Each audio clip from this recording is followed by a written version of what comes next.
मेरे बाके बिहारी लाल, तू इतना ना करियो श्रृंगार, नजर तो है लग जाएगी, हाँ नजर तो है लग जाएगी। मेरे बाके बिहारी लाल, तू इतना ना करियो श्रृंगार। कथा भगवान श्री कृष्ण ने कहा ऐसे लोगों को गुप्त ज्ञान न दे। राधे राधे। जैसा मित्रों, मैं नीतू पांडे यूट्यूब चैनल पर सबका स्वागत करती हूँ। इस प्रसंग का वर्णन श्रीमद् भगवद गीता में मिलता है। आज फागुन पूर्णिमा है और फागुन पूर्णिमा के दिन ही होली मनाई जाती है। इसका होली का संबंध फागुन पूर्णिमा से ही है। वैसे आप सबको होली की हार्दिक बधाई। आप सबके, हम सबके जीवन में खुशियां बनी रहे और यूं ही सबके चेहरे पर मुस्कान रहे। और इस तरह से आज भगवान श्री कृष्ण भगवद गीता में समझा रहे हैं कि जो लोग उन बातों को नहीं समझते हैं, यानी कि ज्ञान को नहीं समझते हैं और भगवान की अवहेलना करते हैं, ईश्वर की अवहेलना करते हैं, ईश्वर के प्रति रोष रखते हैं और उन्हें घृणा की दृष्टि से देखते हैं, तो उन लोगों को गुप्त ज्ञान नहीं देना चाहिए। आज हम बात करेंगे कि क्यों आखिर वेद और शास्त्र ब्राह्मणों को ही दिया जाता है पढ़ने के लिए, सभी को नहीं दिया जाता है। क्यों? क्योंकि आपके वर्ण मायने रखे चाहे नहीं रखें, आप काम क्या करते हैं ये मायने अवश्य रखता है। आजकल के लोग कहते हैं, मैं भी कहती हूँ, कि समाज में कोई भी कार्य छोटा या बड़ा नहीं होता है। जरूरत के समय सभी कार्य किया जा सकता है, लेकिन अगर आप गंदे कार्य करते हैं तो उसके बाद स्नान करना भी आवश्यक होता है। लेकिन जो लोग गंदे कार्य करते हैं, यानी कि जैसे कि गटर से, नाली से जाके सामान उठाते हैं, सामान उठा करके और उसे झिल्ली में भरते हैं या फिर पॉलीथीन, प्लास्टिक वगैरह बोरा में भर के ले जाते हैं, ऐसे लोग हाथ भी ढंग से नहीं धोते हैं और उन्हीं हाथों से भोजन कर लेते हैं। तो क्या आपको ऐसा लगता है कि ऐसे लोगों को कोई गुप्त ज्ञान दिया जा सकता है? हाँ? और सभी सोचते हैं कि हम सामाजिक पढ़ाई कर लिए, यानी संसार की पढ़ाई कर लिए तो हम ज्ञानवान हो गए। नहीं, अगर आप ये सोचते हैं कि आपको वेद और शास्त्र आपको यूं ही पता चल जाएगा, तो इस बात से अनभिज्ञ व्यक्तियों को यह समझा दिया जाता है कि जिसे ब्रह्म ज्ञान की प्राप्ति होने लगती है, जो ब्रह्म पद की ओर अग्रसर होता है, ज्ञान उसे ही प्राप्त होता है। किताबें पढ़ लेने से कभी ज्ञान नहीं होता। आप शास्त्र पढ़ भी लेंगे तो भी आपको ज्ञान प्राप्त नहीं होगा, आप वही सांसारिक भाषा बोलेंगे।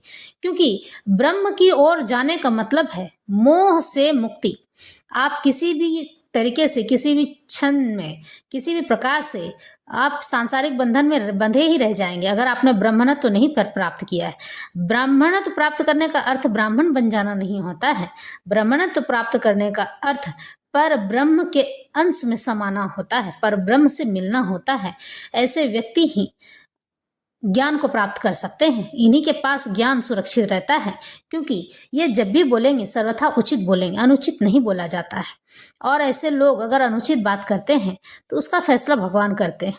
कुछ लोग ऐसे हैं जो कि शास्त्र पढ़ते तो हैं, व्यासपीठ पर बैठे भी हैं, लेकिन इस तरह की ऐसी बातें करते हैं जैसे कि उन्हें इस तरह का नहीं, और इस प्रकार से कोई ऐसी बात नहीं करनी चाहिए। जीवन हमारा कई सुखों और दुखों से भरा होता है।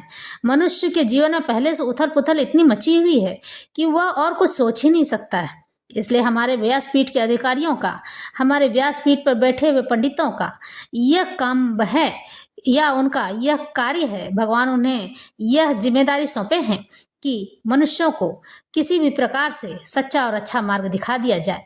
आजकल के बच्चे और बच्चियों को लोग कहते हैं कि छोटे कपड़े पहनते हैं, वेश्यावृत्ति दिखाते हैं, लेकिन क्या आप जानते हैं इनसे जो उम्र में बड़े हैं, यानी कि जो 40 साल के हैं, 35 साल के हैं या 50 साल के हैं, 60 साल के हैं, इन्हीं लोगों ने इन्हें छोटे कपड़े पहनाए हैं बचपन से।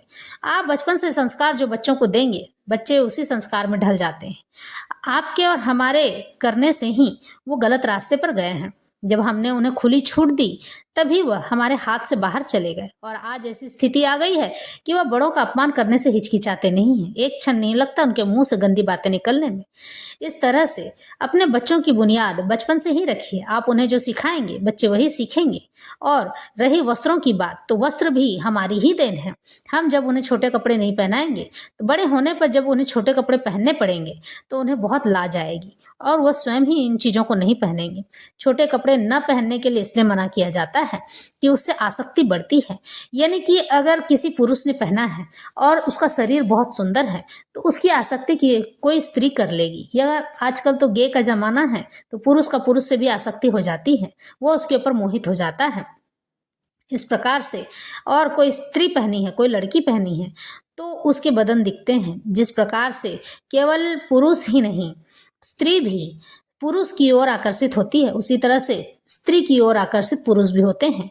इसी चीज को बचाने के लिए हमारे पंडित या हमारे कोई भी बुजुर्ग, बड़े बुजुर्ग या कोई भी सभ्य व्यक्ति कहता है कि बड़े कपड़े पहनो, फुल कपड़े पहनो और छोटे कपड़े ना पहनो। और दूसरी बात ये भी है कि जब हमारे शरीर पर धूल, मिट्टी, गंदगी चिपकती है तो वह भी हमारे शरीर को हानि पहुंचाने का काम करती है। उससे बचने के लिए भी पूरे कपड़े पहनने के लिए कहा जाता है। और यही एक कारण है कि जिस प्रकार से लोगों में पूरे शरीर पर कपड़े धारण करके रहना चाहिए। अब यहाँ बात करते हैं गुप्त ज्ञान की। गुप्त ज्ञान तो ऐसा ज्ञान है जिसे हमेशा गुप्त ही रखा जाता है, लेकिन न तो हमारे पंडितों के मुंह पर ताला लगा होता है और ना ही हमारे समाज के लोगों पर। वो लोग कुछ भी बात किसी भी प्रकार से बोलते हुए चले जाते हैं। इन्हीं में से एक बात सामने आई है कि 14 साल की बच्ची का विवाह एक 24 साल के व्यक्ति से की जानी चाहिए, जबकि यह बात सदा सर्वथा गलत है। 18 वर्ष की आयु जो कि संविधान में पहले भी लागू थी और अब 21 वर्ष कर दी गई है। 21 वर्ष इसलिए कर दी गई है क्योंकि 20 वर्ष की आयु में एक लड़की बच्चे यानी संतान पैदा करने के लिए, संतान को जन्म देने के लिए परिपक्व होती है। 20 साल के बाद जिस लड़की का शरीर संतान पैदा करता है ना, वो लड़की का शरीर हमेशा पुष्ट और बलवान रहता है। वह एकदम से सुरक्षित रहती है, यानी कि उसे कोई बीमारी नहीं होती है, किसी प्रकार का पीड़ा नहीं होता है। इसीलिए 21 वर्ष रखी गई है ताकि वह सभी कार्यों में निपुण हो सके और अपने आप को सुरक्षित रख सके।